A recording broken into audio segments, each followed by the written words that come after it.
عذاب قوم کے شہروں پر پہنچ گیا تو انہوں نے حضرت یونس علیہ السلام کو تلاش کیا مگر وہ نہ ملے۔ حضرت یونس علیہ السلام کا اپنی قوم سے ناراض ہو کر چلے جانا ہجرت تھی، مگر انہیں اس کا حکم نہیں دیا گیا تھا۔ وہ عذاب کی اطلاع دینے کے بعد اللہ کی اجازت کے بغیر اپنا علاقہ چھوڑ کر چلے گئے تھے۔ آثار عذاب دیکھ کر جب آشوریوں نے توبہ استغفار کی تو اللہ نے انہیں معاف فرما دیا۔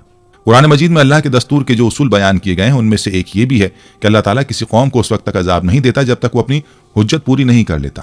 پس نبی نے اس قول کو مہلت کے آخری لمحے تک نصیحت کا سلسلہ جاری نہ رکھا، اور اللہ کے مقرر کردہ وقت سے پہلے وہ خود ہجرت کر گئے تو اللہ تعالیٰ کے انصاف نے اس قوم کو عذاب دینا گوارا نہ کیا، کیونکہ ان پر حجت تمام کی شرائط پوری نہ ہوئیں، تب انہیں معاف فرما دیا۔ حضرت یونس علیہ السلام فرات کے کنارے پہنچے تو ایک کشتی کو مسافروں سے بھرا ہوا پایا۔ حضرت یونس علیہ السلام کشتی میں سوار ہو گئے اور کشتی نے لنگر اٹھایا۔ پورے دن کشتی سمندر میں سکون سے چلتی رہی۔ اچانک اونچی اونچی لہریں اٹھنے لگیں۔ لوگوں نے اپنا ساز و سامان سمندر میں پھینک دیا کہ کشتی کا بوجھ کم ہو جائے، لیکن کشتی کا بوجھ پھر بھی کم نہ ہوا۔ جب کشتی ڈگمگانے لگی تو کشتی کے غرق ہونے کا یقین ہونے لگا۔ اہل کشتی نے اپنے عقیدے کے مطابق کہا کہ ایسا معلوم ہوتا ہے کہ کشتی میں کوئی غلام اپنے آقا سے بھاگا ہوا ہے، جب تک اس کو اس کشتی سے جدا نہ کیا جائے گا نجات مشکل ہے۔ حضرت یونس علیہ السلام نے سنا تو ان کو تنبیہ ہوئی کہ اللہ تعالیٰ کو میرا نینوا سے وحی کا انتظار کیے بغیر اس طرح چلے جانا پسند نہیں آیا، اور یہ میری آزمائش کے آثار ہیں۔ یہ سوچ کر انہوں نے اہل کشتی سے فرمایا کہ میں وہ غلام ہوں جو اپنے آقا سے بھاگا ہوا ہوں، مجھے کشتی سے باہر پھینک دو۔ مگر ملا اور اہل کشتی ان کی پاک بازی سے اس قدر متاثر تھے کہ انہوں نے ایسا کرنے سے انکار کر دیا اور آپس میں طے کیا کہ قرآن اندازی کی جائے۔ چنانچہ 3 مرتبہ قرآن اندازی کی گئی اور تینوں مرتبہ قرآن اندازی میں حضرت یونس علیہ السلام کا نام نکلا۔ تب مجبور ہو کر انہوں نے حضرت یونس علیہ السلام کو دریا میں ڈال دیا، جب وہ خود دریا میں کود گئے اس وقت خدا تعالیٰ نے مچھلی کو حکم دیا کہ انہیں نگل لو، یہ تمہاری غذا نہیں ہے، اس لیے ان کے جسم پر کوئی تکلیف نہیں ہونی چاہیے۔ مچھلی نے یونس علیہ السلام کو اپنے پیٹ میں نگل لیا۔ یونس علیہ السلام نے جب مچھلی کے پیٹ میں خود کو زندہ پایا تو بارگاہ الہی میں اپنی ندامت کا اظہار کیا کہ کیوں وہ وحی الہی کا انتظار کیے بغیر، اللہ سے اجازت لیے بغیر امت سے ناراض ہو کر نینوا سے نکل آئے۔ حضرت یونس علیہ السلام نے مچھلی کے پیٹ میں اللہ کو پکارا۔ ان پر 3 اندھیرے اکٹھے ہو گئے تھے، رات کا اندھیرا، مچھلی کے پیٹ کا اندھیرا اور سمندر کا اندھیرا۔ اگر وہ یہ تسبیح نہ فرماتے تو قیامت تک مچھلی کے پیٹ میں رہتے۔ آخرکار وہ اندھیروں میں پکار اٹھے، لا الہ الا انت سبحانک انی کنت من الظالمین، جس کا ترجمہ ہے الہی تیرے سوا کوئی معبود نہیں ہے، تو یکتا ہے، میں تیری پاکی بیان کرتا ہوں، بلا شبہ میں اپنے نفس پر خود ہی ظلم کرنے والا ہوں۔ جو بھی مسلمان اپنی کسی حاجت میں یہ دعا مانگے گا اللہ اس کی یہ دعا ضرور قبول کریں گے۔ یہ قبول دعاؤں میں سے ایک دعا ہے۔ ابن حاتم میں ہے کہ حضور علیہ الصلوۃ والسلام فرماتے ہیں کہ جب یونس علیہ السلام نے یہ دعا کی تو یہ کلمات عرش کے گرد گھومنے لگے۔ فرشتے کہنے لگے کہ یہ بہت دور دراز جگہ سے آواز آ رہی ہے، لیکن کان اس سے پہلے اس سے آشنا ضرور ہیں، آواز بہت ضعیف ہے۔ اللہ تعالیٰ نے حضرت یونس علیہ السلام کی درد بھری آواز کو سنا تو فرمایا کیا تم اس آواز کو نہیں پہچانتے؟ انہوں نے کہا نہیں۔ فرمایا یہ میرے بندے یونس کی آواز ہے۔ فرشتوں نے کہا وہی یونس جس کے پاک عمل قبول شدہ ہر روز تیری طرف چڑھتے تھے اور جس کی دعائیں تیرے پاس قبول تھیں۔ الہی جیسے وہ آرام کے وقت نیکیاں کرتا تھا تو اس کی مصیبت کے وقت اس پر رحم کرے۔ تو اسی وقت اللہ تعالیٰ نے مچھلی کو حکم دیا کہ وہ آپ کو بغیر کسی تکلیف کے سمندر کے کنارے پر اگل دے۔ روایت میں آتا ہے کہ یونس علیہ السلام مچھلی کے پیٹ میں 3 دن، 7 دن، 40 دن یا چند گھنٹے تسبیح کرتے رہے۔ چنانچہ مچھلی نے اللہ کے حکم سے سمندر کے کنارے پر اگل دیا۔ حضرت عبداللہ بن مسعود رضی اللہ عنہ فرماتے ہیں کہ مچھلی کے پیٹ میں رہنے کی وجہ سے ان کا جسم ایسا ہو گیا تھا جیسے کہ پرندے کا پیدا شدہ بچہ جس کا جسم نرم ہوتا ہے اور جسم پر بال تک نہیں ہوتے۔ غرض یونس علیہ السلام بہت نحیف اور ناتواں حالت میں خشکی پر ڈال دیے گئے تھے۔ اس کے بعد اللہ تعالیٰ نے ساحل پر ایک بیل دار درخت اگایا۔ حضرت ابو ہریرہ رضی اللہ عنہ فرماتے ہیں کہ جب مچھلی نے یونس علیہ السلام کو کھلے میدان میں ڈالا تو اللہ تعالیٰ نے آپ پر یقطین کی بیل اگا دی۔ ان سے پوچھا گیا کہ یقطین کسے کہتے ہیں؟ فرمایا کدو کے پودے کو۔ اس کے علاوہ اللہ نے ان کے لیے ایک جنگلی بکری بھیج دی جو زمین کی گھاس اور جڑی بوٹیاں کھاتی تھی اور صبح و شام آپ کو دودھ پلاتی تھی حتیٰ کہ آپ کی توانائی لوٹ آئی۔ حضرت یونس علیہ السلام درخت کے سائے میں جھونپڑی بنا کر رہنے لگے۔ چند دنوں بعد ایسا ہوا کہ اس بیل کی جڑ میں اللہ تعالیٰ کی طرف سے کیڑا لگ گیا اور اس نے جڑ کو کاٹ ڈالا۔ جب بیل سوکھنے لگی تو یونس علیہ السلام کو بہت دکھ ہوا۔ تب اللہ تعالیٰ نے وحی کے ذریعے ان کو مخاطب کیا اور فرمایا یونس تم اس بیل کے سوکھنے پر کتنے رنج کا اظہار کر رہے ہو جو ایک حقیر سی چیز ہے، مگر تم نے یہ نہ سوچا کہ نینوا کی 1 لاکھ سے زائد آبادی جس میں انسان بس رہے ہیں ان کے علاوہ جاندار بھی آباد ہیں، اس کو برباد اور ہلاک کر دینے میں کیا ہم کو کوئی ناگواری نہیں ہوگی؟ اور کیا ہم ان کے لیے اس سے زیادہ شفیق و مہربان نہیں ہے جتنا کہ تجھ کو اس بیل سے انس ہے جو تم وحی کا انتظار کیے بغیر قوم کو بددعا دے کر ان کے درمیان سے نکل آئے؟ ایک نبی کی شان کے نزدیک یہ مناسب نہ تھا وہ قوم کے حق میں عذاب کی بددعا کرتے اور ان سے نفرت کر کے جدا ہو جانے میں عجلت کر لے اور وحی کا انتظار بھی نہ کرے۔ یونس علیہ السلام کی بستی چھوڑ دینے کے بعد نینوا کے لوگوں کو یقین ہو گیا تھا یونس علیہ السلام کی بستی چھوڑ دینے کے بعد نینوا کے لوگوں کو یقین ہو گیا تھا کہ وہ ضرور خدا کے سچے پیغمبر ہیں اور اب ہلاکت یقینی ہے۔ تب ہی یونس علیہ السلام ہم سے جدا ہو گئے۔ یہ سوچ کر